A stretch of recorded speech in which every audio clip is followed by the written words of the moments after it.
Perdue dans le désert de Libye, la petite ville de Matanassara, à 100 km de la frontière avec le Tchad. Juste à côté, une piste d'aérodrome. Nous sommes en janvier 2024. Elle semble désaffectée. Mais à partir du mois de juillet 2024, les images satellites montrent des engins de chantier. Commencent alors des travaux intenses qui vont durer jusqu'en février 2025. Selon les informations du Monde, cet aérodrome serait réhabilité par la Russie, avec comme objectif principal de servir de nouvelles bases logistiques pour étendre ses opérations en Afrique.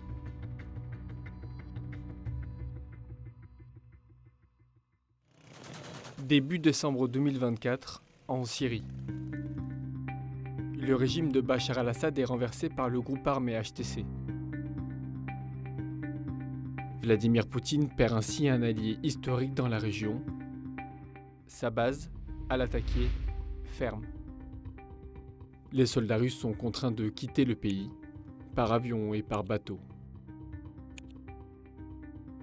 C'est la fin de 10 ans de présence russe dans la région. Pour le Kremlin, c'est une perte importante. Elle intervient au moment même où le ministère de la Défense russe a repris en charge les activités du groupe de mercenaires Wagner en Afrique. Or, les positions de la Russie en Syrie permettaient justement d'organiser ces déplacements militaires en direction de l'Afrique. Sans ce point d'appui, les Russes ont dû se réorganiser, notamment en Libye. Ici, la Russie soutient un des deux camps qui s'affrontent depuis plusieurs années de guerre civile, celui du maréchal Haftar, dans l'Est. À une centaine de kilomètres de Benghazi, l'aéroport militaire d'Al-Khadim. C'est ici que l'armée russe a transféré de Syrie une partie de son matériel.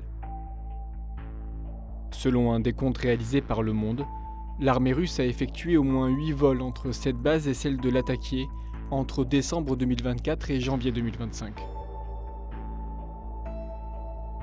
La majorité de ces vols étaient assurés par des avions cargo de l'unité 224, une escadrille dirigée par l'armée de l'air russe, placée sous sanctions américaines pour son lien avec le groupe Wagner. Cette base n'est pas la seule utilisée par l'armée russe en Libye. Il y a également l'aéroport d'Al-Joufra. Au cours du mois de janvier 2025, Le Monde a authentifié la présence d'avions cargo à 3 reprises. Toujours plus au sud, à 100 km de la frontière avec le Tchad, on retrouve la piste de Matanassara. Selon une source diplomatique, la piste serait remise à neuf depuis près d'un an par des individus russes. Leur objectif ? Établir une base arrière pour leurs opérations plus au sud, au Soudan ou au Sahel. Car si le Kremlin a perdu son emprise syrienne au Proche-Orient, cela ne l'empêche pas de poursuivre son expansion en Afrique. Comme à Bamako, la capitale du Mali. C'est ici, au sud de l'aéroport international de la ville, que le groupe de mercenaires russes Wagner est historiquement implanté. Depuis novembre 2024, la base n'a cessé de s'agrandir. Un nouveau tarmac, à côté de la zone militaire de l'aéroport, a aussi été construit.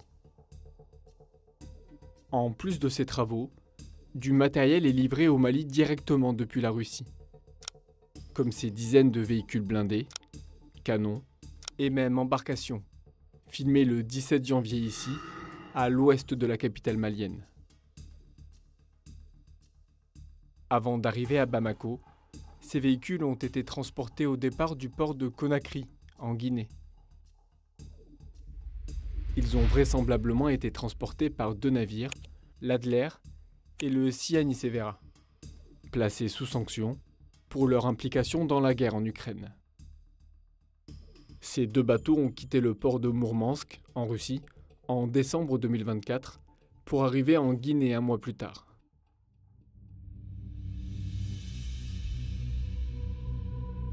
Depuis la mort d'Evgeny Prigojine, l'ancien patron du groupe Wagner, à l'été 2023, le ministère de la Défense russe a un objectif au Mali: reprendre à son compte les activités du groupe Wagner dans le pays. Plusieurs cadres, rattachés au ministère de la Défense, ont été placés à la tête de 2 nouvelles entités. La première, la Légion Wagner baptisée Istra, une formation menée entre autres par Alexander Kuznetsov, un vétéran du groupe de mercenaires russes. Un second groupe a lui aussi été créé, l'Afrika Korps, qui est présent dans le pays depuis la fin de l'année 2023 et qui dépend directement du ministère de la Défense russe. Приветствую вас всех, дорогие земляки, от лица Африканского корпуса. Поздравляю вас всех с наступающим. Соскучились по нашей зиме безумно красивой. Для ребят, которые ССО, парни, желаю вам крепкого здоровья. Selon une source sécuritaire malienne, le nouveau dispositif du ministère de la Défense russe prévoit, à terme, d'implanter une trentaine de bases et de postes avancés sur le territoire malien.